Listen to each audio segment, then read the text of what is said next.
My name is Andy Stepanian, co-founder of the Sparrow Project. It's a grassroots PR and publicity firm for activists and revolutionaries.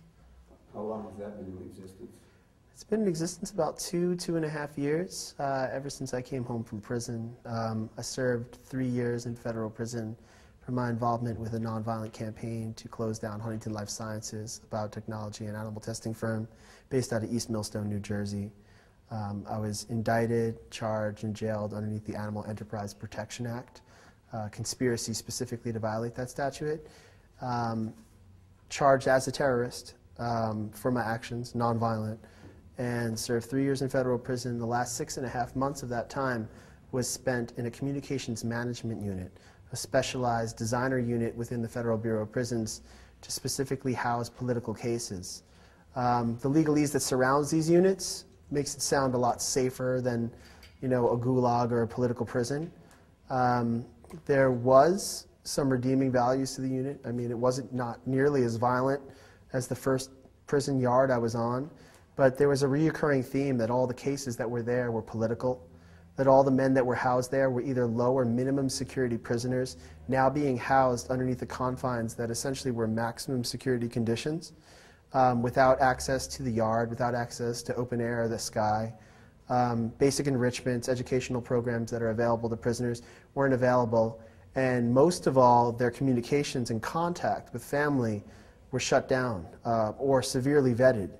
All contact visitation, which is something that's permitted to even maximum security prisoners within the federal system, all contact visitation was taken away from the prisoners that were at these units. You're saying something like bank robbers and murderers had it better?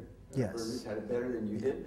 Rapists, murderers, people that had crimes that, the political status quo could understand, they had better conditions when it came to visitation and enrichment and access to the media and access to the community and access to communications than we did.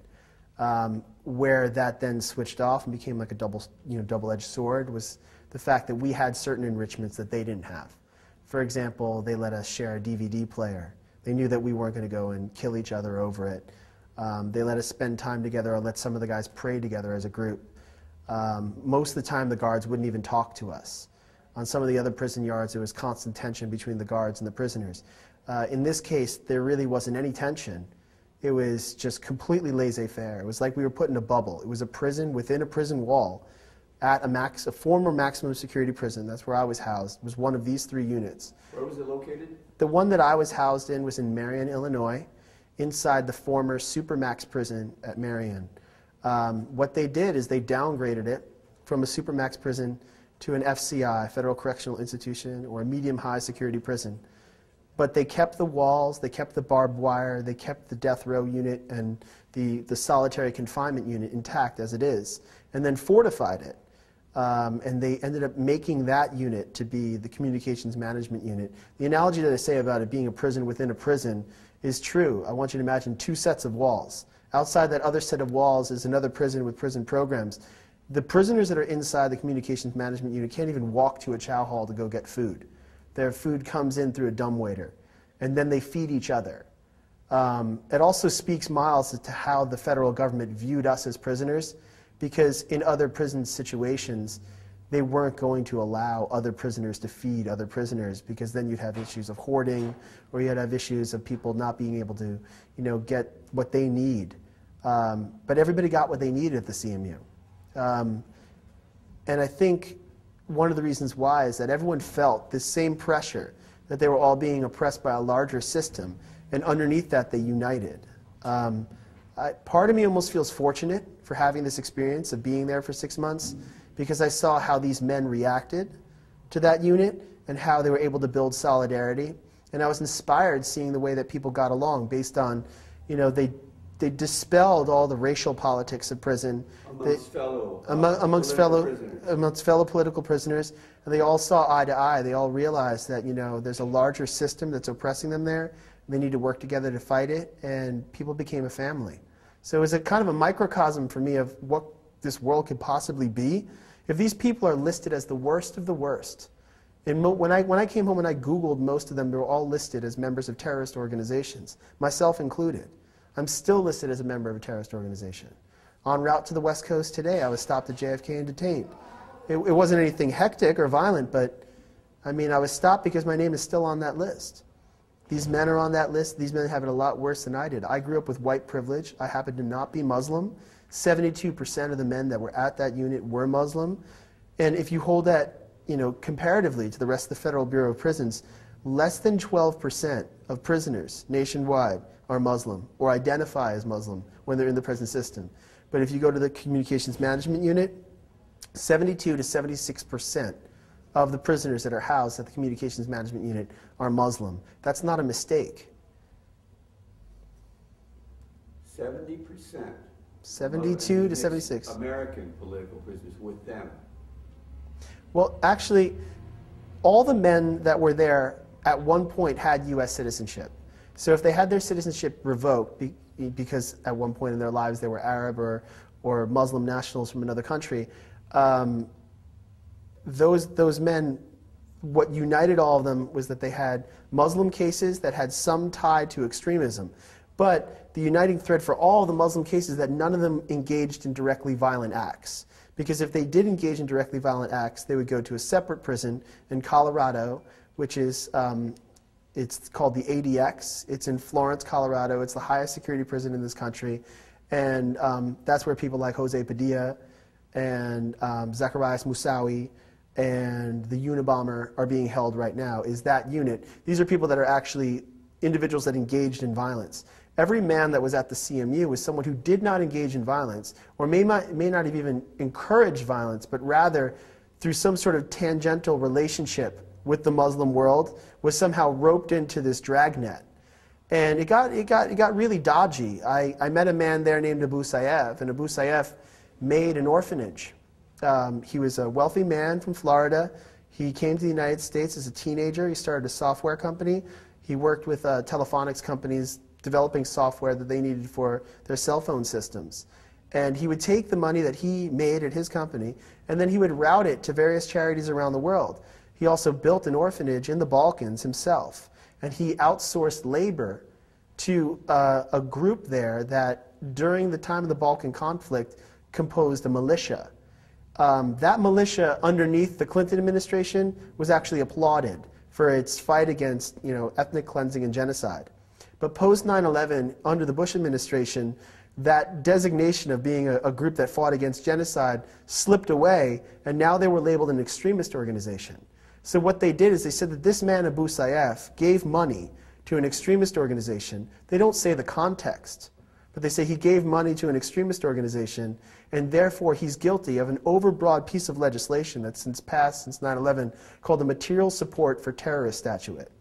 Now, what's so scary about these overbroad pieces of legislation, and it kind of ties in a little bit with what happened to me, is that these pieces of overbroad legislation are becoming a pattern now post 9/11. More and more every day you see that. What you're seeing is that instead of making the legislation more specific, they're making it more vague. Now, why would they make it more vague? Is they want to create an environment where a prosecutor that might not have enough evidence to bring someone in has flexibility to sway one way or another. So these men that may not be that guilty of a crime, they may only be guilty of engaging in acts that some people wouldn't agree with or the government finds, disagreeable. But they can interpret it as something worse. Yeah, they can now interpret it as a crime and prosecute these individuals as terrorists. And that's scary. That's actually happening right now. There's a grand jury open against anti-war activists and solidarity activists that have gone to countries like Colombia and Palestine to work with communities there to talk about nonviolence. And so now you're seeing this overbreath reach even further into our communities where these individuals are not particularly Muslim, they're not Arab, they're not engaged in any type of violence whatsoever, they're not encouraging it. And in fact, in many of these cases where they're talking about conflict negotiation, coming from peace activists, the only crime they're being accused of is having one-on-one conversations with these groups. And the reason why they're having these conversations is trying to bring peace to the region. Why are they being prosecuted as terrorists for that? Now, right now, an indictment hasn't come down. But when you see a grand jury open that's as wide as it is right now, reaching across many cities from Chapel Hill, North Carolina, to Chicago, Wisconsin, and Boston right now, people being subpoenaed to go to this grand jury, it leaves you thinking that if the FBI is looking for indictments, they're looking to indict people that are now involved with a level of activism that isn't extreme at all. They're actually trying to bring peace to this world. And it really is completely counterintuitive to not only our Constitution, but our American way of life. And so we really need to work hard. And I think maybe something that can tie in with this conference. And well, that's my next question. Yeah. What brings you here to Berkeley, California on February 17th for this Occupy the Truth Whistleblowers Conference? Well, I guess I was asked because I have been involved with Occupy Wall Street since its inception. When I was younger and involved with the SHAC campaign, the Stop Huntington Animal Cruelty campaign, I always saw capitalism as a system that rewards bad behavior, whether it be bad behavior in the way an animal is abused in a laboratory or a factory farm, or the way that a forest is slated to be clear-cut. Or policemen pepper spraying students? Of course, policemen pepper spraying students, or the way a bank takes away people's homes.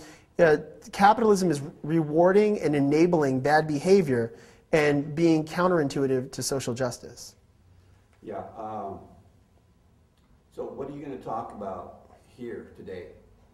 Well, today I'm not talking about. Tomorrow, tomorrow I'm probably going to be doing two presentations. One's on the Communications Management Unit, and the second is going to be on the history of the Arab Spring in Tunisia and where some of the sentiment behind the Arab Spring came from, and then a historic context of where similar uprisings have happened 50 years back, 180 years back, and to hone in on what those mile markers in history looked like, and then dissect whether or not we're in one of those moments of history right now and how to make it turn out the best way we possibly can. Well, it sounds like you're right on the money. So we'll see you tomorrow. Awesome. Yeah, thanks a lot, Andy. Thank you. You have any questions? I think you covered everything that I was thinking about. Well, just to round up on the Communications Management Unit, there are open court cases. The Center for Constitutional Rights has actually sued Eric Holder and the Obama administration for keeping these units open. When did that happen? That happened about 1.5 years ago. They filed their lawsuit. The lawsuit is called Aref v. Holder. That is filed on behalf of Yassine Aref. What's interesting is that every plaintiff that was in that lawsuit, with the exception of Daniel McGowan, an individual with alleged ties to the Earth Liberation Front, every single individual has been removed from the Communications Management Unit in hopes that the lawsuit would go away.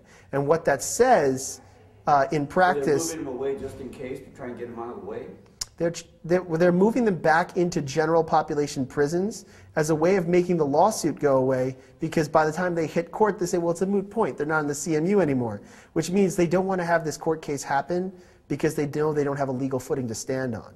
And the only reason why this didn't happen to Daniel McGowan was that they released Daniel McGowan back into general population, and then shortly thereafter, they returned him back to the Communications Management Unit for what they call illicit contact with his attorney. Okay, great. That's good information. It's good information for every American to know. Definitely. What may be coming to them. Definitely. Thank you. Thank you.